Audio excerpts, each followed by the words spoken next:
মুসলমানরা কি সোরের মাংস খায়? অমুসলিম ভাইরা চিকেন খায় না খায় না? বিচারটা এখানেই, বিচারটা এখানে। তাহলে যেটা সব সময় আপনারা খান তাই সেখানে সেটা বিক্রি করতে গেছে, তাই আপনারা তাকে ধরে মারলেন। কেন ধরে মারলেন? কারণ সে হচ্ছে শেখ রিয়াজুল।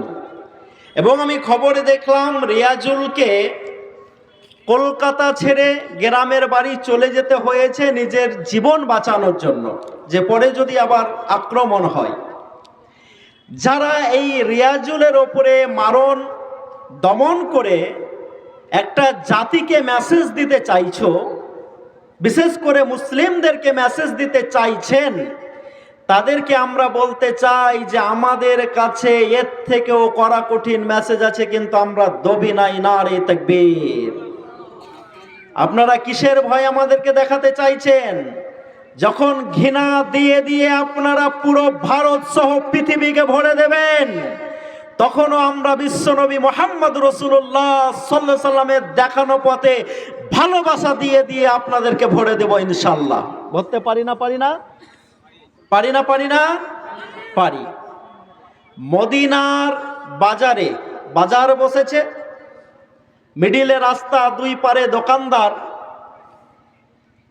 মুসলিম বিক্রেতা সকাল থেকে অনেক মাল বিক্রি করেছেন। দাদা কথা বলছেন নাকি ফোনে? টাকা তো এই সময় কথা বলবেন, ওকে কাটতে বলেন ফোন। তো আপনারা কিছু মনে করেন না, আমাদের দাদা ভাই চলে তো আমাকে থাপ্পড়ও মারে। হ্যাঁ, কদিন আগে এক আইসির সঙ্গে আমরা মিটিংয়ে বসেছি, মাস দুয়েক হবে, তো আমাকে বলছে ভাই তুমি চুপ করো, তুমি আমার ছাত্র। আমি বললাম সরি স্যার, আপনি কথা বলুন। দাদাকে এগিয়ে দিলাম। আপনারা এটা মাইন্ডে নেবেন না, আমাদের চলে বলে বললাম। যে ফোন করেছে সেও আমার খুব কাছের, তাই বললাম যে তাকে কাটতে বলেন, কোনো অসুবিধা নেই। তো রাস্তাতে মুসলিম বিক্রেতা দেখছেন যে তার উল্টো দিকে যেই দোকানটা আছে সেটা হচ্ছে এক ইহুদির দোকান। সেই দোকান থেকে কোনো মাল বিক্রি হয়নি। সন্ধ্যাবেলাতে একজন ইহুদি এসে তার কাছে আবার মাল নিতে এসেছে। তার কাছে যখন মাল নিতে এসছে, মুসলিম বিক্রেতা বলেছে কালকেই আপনারা এই কথাগুলো বলবেন, কালকেই বলবেন, আপনাদেরকে আমি ডকুমেন্টস দিয়ে যাচ্ছি, কারণ বলতে হবে আপনাদেরকে এই কথাগুলো। তো যখন ওই মুসলিম বিক্রেতা দেখেছে তার আজকের মতো মাল বিক্রি হয়ে গেছে, তার সংসারটা চলে যাবে, ইহুদি খরিদ্দার তার কাছে জব কিনতে এসেছেন, উনি বলছেন আলহামদুলিল্লাহ আজকে সারাদিনে যা আমার বিক্রি হয়েছে আমার সংসার চলে যাবে, আমার অসুবিধা নেই। আমার সামনে যে ইহুদি ভাই আছে তার আমি দেখেছি সকাল থেকে কোনো মাল বিক্রি হয়নি, তার কাছ থেকে আপনি জবটা কিনে নিন। ওই ইহুদি তার কাছে জবটা নিয়েছে, নেওয়ার পর আবার মুসলিমের কাছে ফেরত এসেছে।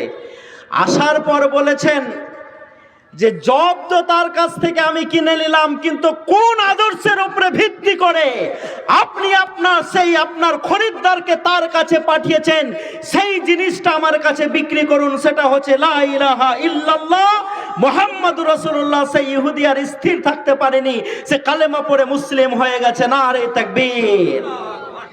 তো পেটিস বিক্রিওয়ালাকে তোমরা যারা মারো, তোমরা মুসলিম পরিচয়ের জন্য যারা মারো, তারা মুসলিমদেরকে দেখো যখন ইহুদি। কারা ইহুদি? যারা মুহাম্মদ রাসূলুল্লাহ সাল্লাল্লাহু আলাইহি সাল্লামকে জানে মেরে দেওয়ার চেষ্টা করেছে, ওপর থেকে পাথর ফেলে দিয়ে তাকে হত্যা করে দেওয়ার পরিকল্পনা করেছে, মদিনা থেকে তাকে বের করে দেওয়ার পরিকল্পনা করেছে। যখন বদরের যুদ্ধে 313 জন নিয়ে যুদ্ধ করছেন বিশ্বনবী মুহাম্মদ রাসূলুল্লাহ সাল্লাল্লাহু আলাইহি সাল্লাম, তখন তারা মক্কার লোকের সঙ্গে ভিতর ভিতর সাজগোজ করছেন সেই ইহুদি দোকানদারের যাতে মাল বিক্রি হয়। এই দৃষ্টান্ত পৃথিবীতে একমাত্র যেই জাতিটা করে দিয়েছেন তারা হচ্ছে মুসলমান। নারে তাকবীর। তাই আপনাদেরকে আমি বলতে এসেছি, ভাইরা আমার, বন্ধুরা আমার, বর্তমান ভারতবর্ষে যেই দিনটা চলছে, যেই অবস্থানটা চলছে আপনারা দেখতে পাচ্ছেন। দিল্লিতে মুসলমানদেরকে কোণঠাসা করা হচ্ছে, আর যেখানে যেখানেই করা হোক বাংলাতেও মুসলমানদেরকে কোণঠাসা করার পরিকল্পনা করা হচ্ছে এবং আদিনা মসজিদের জন্য পার্লামেন্টে আওয়াজ উঠছে যে এটা নাকি মসজিদ নয়, এটা কোনো মন্দির ছিল। আওয়াজ উঠছে না উঠে নাই? উঠছে না উঠে নাই? এই উইন্টার সেশনে যখন পার্লামেন্ট শুরু হয়, পার্লামেন্টে যেই ফ্যানগুলো ঘুরে, ওই ফ্যানগুলো কাদের টাকায় ঘুরে? এটাই তো জানি না আমরা, কাদের টাকায় ঘুরে? আমাদের ট্যাক্সের টাকাতে ঘুরে, ভারতবাসীর ট্যাক্সের টাকাতে ঘুরে। পার্লামেন্ট চালাতে প্রতি মিনিটে খরচ হয় 2.5 লক্ষ টাকা। কত বললাম? কত বললাম? প্রত্যেক মিনিটে খরচ হয় 2.5 লক্ষ টাকা। কদিন আগে দিল্লিতে বিস্ফোরণ ঘটেছে, কদিন আগে আমরা দেখলাম দিল্লির পলিউশন, বায়ুমণ্ডল দূষিত হয়ে গেছে এবং আমরা দেখলাম যে ভারতবর্ষের যেই ফ্লাইটওয়ালারা 60% শেয়ার হোল্ডার দখল করেছিল ইন্ডিগো, তাদের প্লেনগুলোকে বন্ধ করেছিল না করে নাই? করেছে না করে নাই? করেছে। তো আমাদের টাকাতে, আমাদের ট্যাক্সের টাকাতে প্রতি মিনিটে 2.5 কোটি টাকা করে খরচ করে পার্লামেন্টে আওয়াজটা উঠা উচিত ছিল যে দিল্লির বিস্ফোরণ কেন হয়েছে, কিভাবে হয়েছে, দোষীদেরকে খুঁজে বার করতে হবে। ইন্ডিগো কেন বন্ধ করেছে, ইন্ডিগোর মালিককে, কর্পোরেট সংস্থাকে ডাকতে হবে এবং দিল্লির বায়ুমণ্ডলে কেন দূষণ বেড়েছে, এর জন্য কি প্রতিরোধ করা যায়, কিভাবে এটাকে বন্ধ করা যায়, এই আলোচনার দরকার ছিল কি ছিল না? কিন্তু মহামান্য আমাদের প্রধানমন্ত্রী, আমাদের স্বরাষ্ট্রমন্ত্রী এবং আমাদের স্পিকার ওম বিড়লা মশাই, আমি যেই কথাগুলো বলছি অন রেকর্ড বলছি, এবং এই কথাগুলোর যদি একটু হেরফের হয়ে যায়, কালকেই আমার হাতে হ্যান্ডকাপ পড়ে যেতে পারে, পড়তে পারে না, পারে নাই। তাও অন রেকর্ড আপনাদেরকে বলে যাচ্ছি, কারণ এই ঘটনা ঘটছে। 10 ঘন্টা পার্লামেন্ট চালিয়ে 15 কোটি টাকা খরচ করে বন্দে মাতারাম বলা হবে কি হবে না, তার উপরে সেখানে ডিবেট চলছে না চলে নাই? আরে বন্দে মাতারাম বলা হবে কি হবে না, এটা যদি পার্লামেন্টে পাস হয় তো 1 কোটি লোকের চাকরি হবে। আপনারা কি বলেন, হবে? নিজেদের ভিতরে আমরা একটু কথা বলা বন্ধ করি না? যদি বন্দে মাতারামের ওপরে ডিবেট চালিয়ে পার্লামেন্টে ওটা পাস হয় বা বন্ধ হয়, তাহলে প্রত্যেকের অ্যাকাউন্টে 15 লক্ষ করে টাকা আসবে? আসবে? আসবে না। তাহলে একটা ফাউল জিনিস নিয়ে ভারতবর্ষের পার্লামেন্ট আজকে ব্যস্ত হয়ে পড়েছে যে বন্দে মাতারম বলা যাবে কি যাবে না। আজকে আমাদেরকে যারা জয় শ্রীরাম বলার চেষ্টা করছো, কিছুদিন আগে কিন্তু জোর করে আমাদেরকে তোমরাই বন্দে মাতারাম বলাচ্ছিলে, আর এখন তোমরা ফতোয়া দিচ্ছ যে পার্লামেন্টে বন্দে মাতারাম বলা যাবে না। আমি আরশাদ মাদানিকে বলতে শুনেছি, এখানে আমাদের ইমানের যেহেতু সওয়াল আছে, সেহেতু আমরা বন্দে মাতারাম বলতে পারি না। পারি? জয় শ্রীরাম যেহেতু ইমানের সওয়াল আছে, আমরা বলতে পারি না। কিন্তু আমি হাবিবুল্লাহ, আমার ইমান অত্যন্ত দুর্বল, আমি টাকার পিছনে সারাদিন দৌড়ে বেড়াই, গাড়িতে চললে পেট্রোল পুড়ে, গাড়িতে চললে ডিজেল পড়ে। যদি ওনারা আমাকে কথা দেন যে জয় শ্রীরাম বললে প্রত্যেক দিন 30 টাকা লিটার তেল দেব, আমি হাবিবুল্লাহ পাম্পে যেয়ে প্রথমেই জয় শ্রীরাম বলে দেব। দেবেন তেল? দিতে পারবেন? পারবেন? পারবেন না। তাহলে এইরকম একটা ফাউল কথাকে তুলে ভারতবর্ষের 140 কোটি মানুষের আপনারা মাথাকে অন্যদিকে ঘুরিয়ে দিতে চাইছেন। তাই আপনাদেরকে আমরা বলতে চাইছি, এই জালসা থেকে, এই আওয়াজ থেকে, এই মোবাইলের মাধ্যমে, সোশ্যাল মিডিয়ার প্ল্যাটফর্ম ইউজ করে যে এই ফাউল বকা অবিলম্বে বন্ধ করে কি করে ভারতবর্ষের মানুষরা শান্তিতে থাকে, কি করে 8 বছরের আসিফার সঙ্গে ধর্ষণ বন্ধ হতে পারে, কি করে 22 বছরের উন্নয়ের একটা হিন্দু মহিলাকে ধর্ষণ করে তাকে দিবালোকে হত্যা করতে পারে, এটা বন্ধ করার আপনাদেরকে পরিকল্পনা করতে হবে এবং আওয়াজ তুলতে হবে। আর এই আওয়াজ যদি আপনারা তুলতে পারেন, তাহলে আমাদের দেশে ইনশাল্লাহ শান্তি আসবে, নচেত আমাদের দেশে শান্তি আসতে পারে না। পারে? পারে? আচ্ছা, যারা জয় শ্রীরাম বলেন তারা কি 400 টাকায় গ্যাস পান? যারা জয় শ্রীরাম বলেন কম পয়সায় ওষুধ পান?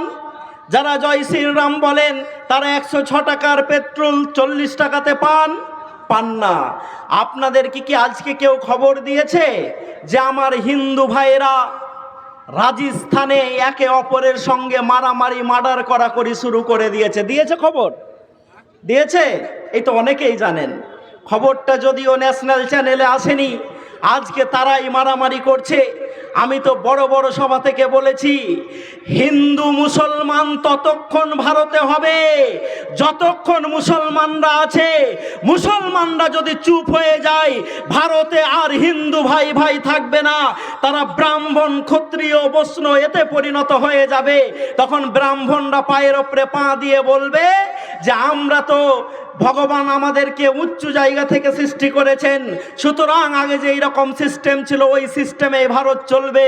তোমরা যারা ছোট জাতির লোক আছো, সামনে একটা কাতারি ঝুলিয়ে তাতে থুতু ফেলো, পিছনে একটা ঝাঁটা ঝুলিয়ে নাও, রাস্তা দিয়ে যখন হেঁটে যাবে যাতে তোমাদের পায়ের দাগটা মিটে যায়। আমি কি তামিলনাড়ুর সেই বাচ্চাটাকে আজ ভুলে গেছি? এত তাড়াতাড়ি ভুলে গেছি যেই বড় জাতির ব্রাহ্মণ ছেলেদের সঙ্গে খেলার জন্য একটু ভুল হয়েছিল, মারপিট হয়েছিল, তার হাতটাকে এইরকম ভাবে ব্রাহ্মণের ছেলেরা জোর করে ধরেছে, ধরার পর তলোয়ার দিয়ে দুটো হাতকে কেটে দিয়েছে। কেটে দেওয়ার পর বলেছে যেই হাত দিয়ে ব্রাহ্মণদের উপরে আঘাত করা হয় সেই হাত তার শরীর আর থাকতে পারে না। তাই আমি আদিবাসীদেরকে বলতে এসেছি, আমার নিচু জাতির ছোট ভাইদেরকে বলতে এসেছি যে ভাইরা আমার, বন্ধুরা আমার, আপনাদেরকে হিন্দু হিন্দু ভাই ভাই বলে মুসলমানদের পিছনে যেভাবে লেলিয়ে দেওয়া হচ্ছে, এইটা যদি বন্ধ না করতে পারেন, আগামী দিনে ভারতবর্ষে টিকে থাকা আমাদের থেকে আপনাদের জন্য আরো কঠিন হয়ে যাবে। হবে না? হবে না? হবে না? হবে না? হবে। কারণ মুসলমানদেরকে তো দবানো যাবে না। মুসলমানরা একমাত্র কাকে ভয় করে? কাকে ভয় করে? আল্লাহকে। আল্লাহকে যখন মুসলমানরা ভয় করে, তখন মুসলমানরা কোনো সময়তে মাথা নিচু করবে? একটা লোক শুধু বলেছে একটা বাবরি মসজিদ করব, দেখে এসো কতটি টাকা পড়েছে। হবে কি হবে না সেগুলো পরের কথা, শুধু করব বলেছে। কত টাকা পড়েছে আপনারা জানেন? আমাকে মাস্টার মশাই দেখাচ্ছিলেন, আগের দিনই নাকি 501 কোটি টাকা অ্যাকাউন্টে জমা হয়েছে। সত্য না মিথ্যা দাদা? আপনি বলতে পারবেন? দেখেছেন তাই? হ্যাঁ, শুধু করব বলেছে তাই। ইট কত এসছে জানেন? সিমেন্ট কত এসছে জানেন? বালি কত এসছে জানেন? পাথর কত এসছে জানেন? এবং আজকেও কত টাকা এসছে আপনারা হয়তো জানেন না, শুধু খবরগুলো রাখবেন। মুসলমানদের ক্ষতি হওয়ার কিছু নেই, কারণ মুসলমানরা জান দেওয়ার পরেও কি বাঁচায়? ঈমান বাঁচায়। আপনাদেরকে ছোট্ট একটা কথা বলে দিচ্ছি, যেহেতু আমরা এখানে সবাই মুসলমান শুনছি। আমি আমার মাস্টার মশাই মাস্টার আব্দুল ওয়াহাবদাকে বলেছিলাম, দাদা লস্করপুরে জালসার জায়গাটা বড় করবেন, কারণ আমি সেখানে বক্তৃতা করব। 3-4টা জালসাতে আমি বলেছি। আলহামদুলিল্লাহ, দেখেন কত লোক। সবাই যদি বসে তাহলে আর বসতেও দাদারা দিতে পারবেন না, দাঁড়িয়ে আছেন আলহামদুলিল্লাহ খুব সুন্দর করে। যাক, আমি আজকে শুধু আপনাদেরকে বক্তৃতাই শোনাবো, এবং এই কথাগুলো শোনার প্রয়োজন আছে না নেই? আছে না নেই? আপনারা তো সবাই আমার কথা বুঝতে পারছেন, কারণ আমি সেই ভাষাতেই কথা বলি, সেরকমভাবেই কথা বলি। আজকে যেহেতু আমরা সবাই মুসলমান, মুসলমানদের ভিতরে একটা দল বেরোয় যারা জাহান্নামের সব থেকে নিচু স্তরে থাকবে। নাম তাদের কি জানা আছে আপনাদের? হ্যাঁ, এই তো আমার দাদা বলেছেন, মুনাফিক। আবু তাহেরদাকে চিনতে পারছেন আপনারা? আবু তাহেরদাকে? হ্যাঁ, যখন লস্করপুর মাদ্রাসাতে পড়তাম, এত সুন্দর কেরাত করতো, এত সুন্দর আজান দিত। দেখেন আমাদের সিনিয়র দাদা খুঁজে পাচ্ছি। আর মোদি গভর্নমেন্ট, আমাদের মোদি সাহেব কোন ক্লাসে যে পড়েছে তার একটা ক্লাসমেটই খুঁজে পাচ্ছে না। পাচ্ছে গো? পাচ্ছে? 8 পাস করলে যেই সময়তে চাকরি হতো, সেই সময়তে মোদিজি বলছে আমি MA পাস করে চা বিক্রি করে বেরিয়েছি। আবার রেলওয়ে ডিপার্টমেন্ট বলছে যে যেই স্টেশনে মোদিজি চা বিক্রির কথা বলছেন ওই সালে ওই স্টেশনটাই তৈরি হয়নি। হ্যাঁ, দেখেন আমাদের সিনিয়র দাদা আছে লস্করপুরের, আমি খেয়েছি, এখানকার আমার শরীরে শক্তি আছে, রক্ত আছে, আমার শিক্ষকরা আছেন। তো ভাইরা আমার, বন্ধুরা আমার, এই মুনাফিক থেকে আমাদেরকে বাঁচতে হবে। এবং 2026 আমি হাবিবুল্লাহ ওয়ান রেকর্ড বলে যাচ্ছি, 2026 মুসলমানদেরকে খুব মাথা ঠান্ডা করে পা ফেলতে হবে। কারো কথাতে অত সহজে আর রক্ত ঝরালে আমাদের চলবে? 26-এ ইনশাল্লাহ আমরা ভাবনা চিন্তা করে ভোট দেব তো কাকে দিতে হবে সেই সময়তে আমরা বলবো। এখন কোনো লেভেল নিয়ে আপনাদেরকে বলছি না, তখন যারা সমাজের মেন লোক আছেন ভাববেন ইনশাল্লাহ কি করলে ভালো হয়। তাই আপনাদেরকে মোনাফেক থেকে বেঁচে থাকতে হবে। জান্নাত কে যেতে চান? আলহামদুলিল্লাহ সবাই জান্নাত যেতে চান। আচ্ছা 3 জন হাত তুলে বলুন তো যে আমি জাহান্নাম যেতে চাই। 3 জন হাত তুলে বলুন তো আমি জাহান্নাম যেতে চাই। কেউ জাহান্নাম যাবেন না মানে মন দিয়ে বক্তৃতা শুনছেন। আমি আজকে যে এই কথাটা আপনাদের সামনে তুলে ধরছি, মুসলমানদেরকে যারা ভয় দেখাচ্ছ, মুসলমানদেরকে যারা ভারতের মাটিতে পিটে সেকেন্ড না আমাদেরকে 2য় নম্বরের নাকি নাগরিক করার চেষ্টা করা হচ্ছে, এবং এসআইআর এর নামে যে এসআইআর এখন চলছে, লস্করপুরে কতগুলো ফর্ম ঘুরে এসছে জানি না, কিন্তু অনেক জায়গা থেকে আমাকে ফোন আসছে। আজকে আমাকে এক জায়গা থেকে ফোন এসছিল, বলছে দাদা আমাদের এখানে 400 লোকের ফর্ম আবার রিভেরিফিকেশনের জন্য পাঠানো হয়েছে। আমি বললাম বিএলআরওকে ডাকো, ডেকে তার সঙ্গে কথা বলো। বীরভূম থেকে একজন ফোন করে বলছেন যাদের বয়স 80 হয়ে গেছে, 90 হয়ে গেছে, তাদের সঙ্গে আমাদেরকে বলছে তোমরা জিও ট্যাগে ফটো করে পাঠাও। কেন 80 বছর হয়ে গেলে আমরা কি বেঁচে থাকতে পারি না? যারা রুকু করে সিজদা করে 80 বছরে টনটনে থাকে না? যারা রুকু করে না সিজদা করে না, দেখবেন 60 বছর বয়স হলে কাঠের মতো এরকম গাছের মতো কোকড়া হয়ে যায়, হয় কি হয় না? তো আল্লাহর জন্য যদি আপনি নামাজ পড়েন তো আল্লাহ আপনাকে নগদ কিছু উপহার দেবেন না? আচ্ছা রোজা কেন করি আমরা? রোজা ফরজ এবং আল্লাহকে খুশি করে কি যেতে চাই? জান্নাত যেতে চাই।